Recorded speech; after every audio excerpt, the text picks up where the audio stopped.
You're an actor, an entrepreneur, an investor, a brand ambassador, occasional singer, and soon mom to be. Man, how do you manage to get the time for all of this, and how do you find the balance? Who's saying I'm balanced? I don't know. I think everything that you do with love just sort of takes away all the focus from what's not working to what's working.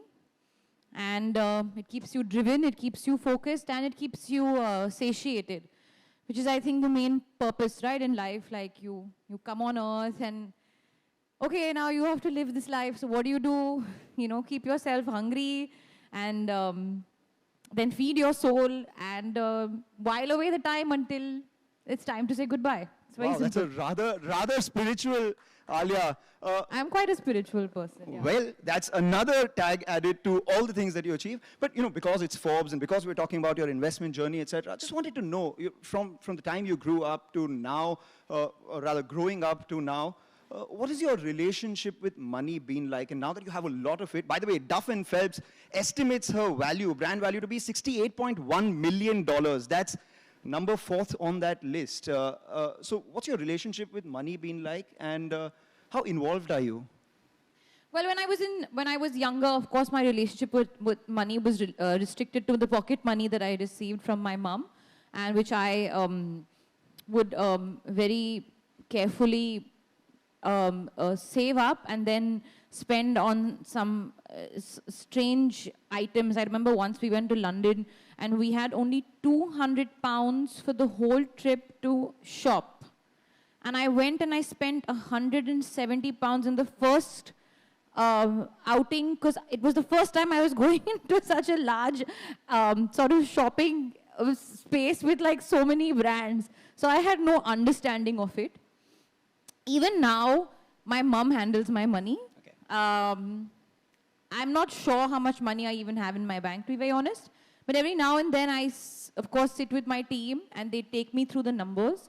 And I have a certain idea and a certain sense. But I know that my mother right now is handling my money very well. So my relationship with the money is to make it and then have my mother handle it. How close is it to the Duff & Phelps number, $68 million?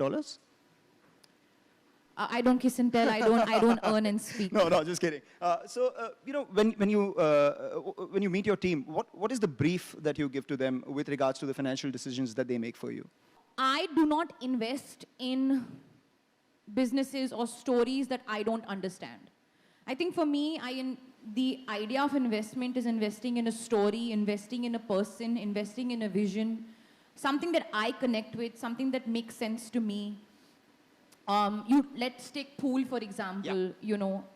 They're contributing to reducing waste in the country and also giving 100 women jobs on a daily basis. So I love that story. Investing in Nykaa, of course, was a no-brainer, but it was the story about it being founded by a woman. The fact that India is now at that global platform doing what we do best, competing with the world at its best. So it's, for me, the story and the vision that I connect with, that I understand. That's where my investments lie. And I have to ask you this. What came first, the idea of a children's wear brand or the name Edamama? Because it's the cutest name I've heard in my life. So actually, the way Edamama happened was a byproduct of, actually, we were having a conversation of me starting out a clothing line of my own. Mm-hmm. And I was really thinking about it, and I was like, listen, I am not sure whether people really care about, like, they'll come and watch my movies, but just because I'm starting a clothing line doesn't mean they're going to come and buy it. So I just asked the team to do a bit of research and said, okay, let's find the gap in the market.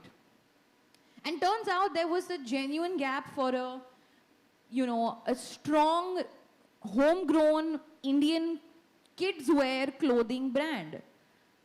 And then I was, okay, fine, why don't we explore that? Of course, I had no idea about how much of a gap it was, but when the process began of researching and developing and putting that together, it was an eye-opener. And then came the brand name Edamama, and it's an interesting story because my cat's name is Edward. Okay.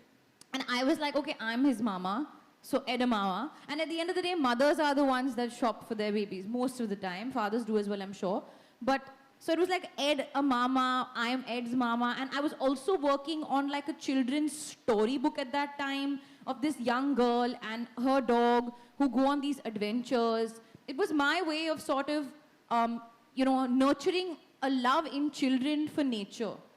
Because that's something that I feel very passionate about, our environment, the awareness that we should have as people living on this planet, and a responsibility that we should bring to the table.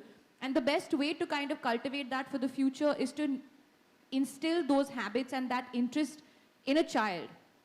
So it started off with a storytelling book, and then I just kind of merged that idea with the kids wear brand, and then came Edamama. You said that mothers are the ones who usually shop the most for their children. Is that going to be the case later as well? Well, actually, that was the wrong thing for me to say, because it's also kind of sexist, because I think fathers shop as well. Even in my case, I've done a bit of shopping, and so has my husband. But yeah, I think because I'm the mama, I was like edamama, so put me in there somewhere. I take that point. Have you guys decided on who's going to share the responsibilities and what responsibilities come whose way? I think the journey of discovery will begin once the baby comes. But definitely the intention is to share. That's most important. And Ranbir is very happy. Like, he's already been, like maybe you work from whatever, this month onwards, I'll take time off so you can go to work, and then I can come back, and then you can take time off, and then we just keep taking time off. And he's very happy to share that responsibility. And he, in fact, recently said in an interview that I think I have a very big responsibility on my head, and that is to send Alia back to work, because the movies would really complain and hold me responsible if I don't do my bit as the parent as well. At this point, I'd like you guys to actually give a huge round of applause for Alia's philosophy, so to say, because she was talking about the business, the numbers, etc. And she constantly mentioned about her mother handling her finances and her research team finding gaps, etc. for her. And what that means is that she focuses on her strengths and lets the others do, what they're good at. That's perfect teamwork. And that brings me to the question about endorsements, etc. How do you decide what brand to take on? Is it just the money? Is it the philosophy? Have you ever said no to brands that offered a lot of money? It's the values. It has to make sense. It has to match. Like, at the end of the day, I will not wear an outfit also that I feel is not going with my personality. So why would I endorse a brand that I don't believe in, or that I don't feel like, okay, I would make sense being the face of? So yeah, I think it has to be a relationship that works both ways. If the brand believes in me, I need to believe in the brand. And that's the only way an authentic collaboration is possible. And if it's not authentic, people smell it, and then then it just kind of goes down the drain. So there's no point if you don't actually see a fit there. Are there categories that you would never endorse? Never say never, but I mean, you would avoid endorsing? I'm sure. What would they be? They are for me to know and you to find out. Okay. Then what brought you into production? I mean, what was the thought behind producing content? Well, it started off with a film like Darlings that came to me. A phenomenal film, by the way. I'm sorry to interrupt you. Yeah. Thank you so much. And what started off is maybe a bit of a mathematical calculation, being like, okay, I wouldn't want to load the production of the film, so I'll charge a lesser fee, and I'll take a back end on the film, and etc., and all of that. But actually, what I realized by that time was that I was getting way more interested in what happens behind the camera and what it takes to make a movie. 10 years into the industry, I have had my first film as a producer out, and I feel even now the understanding that I have gathered on making a film like Darlings has been so substantial, and I'm always learning. That's my motto: always continuously learn, continuously grow, always ask the questions, because you don't have all the answers. No one has all the answers. Even Bill Gates doesn't have the answers. That's exactly why I said you guys should clap. Always learning, always asking questions, always delegating it to the experts. So you don't have to constantly make them forcefully clap for me if they don't really feel like clapping for me. Well, I mean, you got it. I'm just kidding. So I think that's where it came from, that, okay, yes, this is seeming financially the right thing to do, but it's also seeming the right thing to do for me as a creative individual 10 years into the industry. I mean, at that time it was 8 years, but still.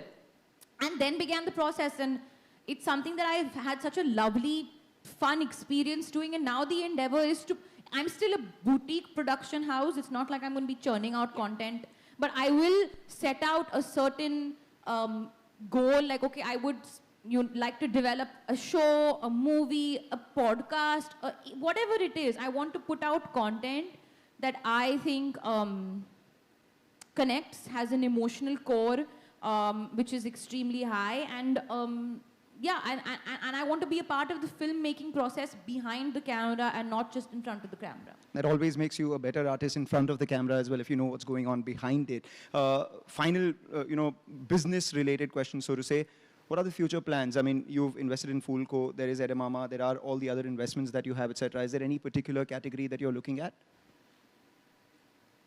I think what I'll continue to do is look for the gaps and try and fill them. Like, as simple as today I launched maternity. Maternity. Okay. So exactly, what started off as a gap in my wardrobe turned out to be a whole maternity line. And in fact, even today I'm wearing my own maternity line because these are really comfy lounge pants. Okay, they're really comfy. What's the brand? Edamama. Okay. Maternity wear. So this is like my lounge pant and like a lounge set, but the lounge layer was not making any sense. It was looking like I was coming to lounge at the Forbes event. So I paired it up with this blazer, which is not mine.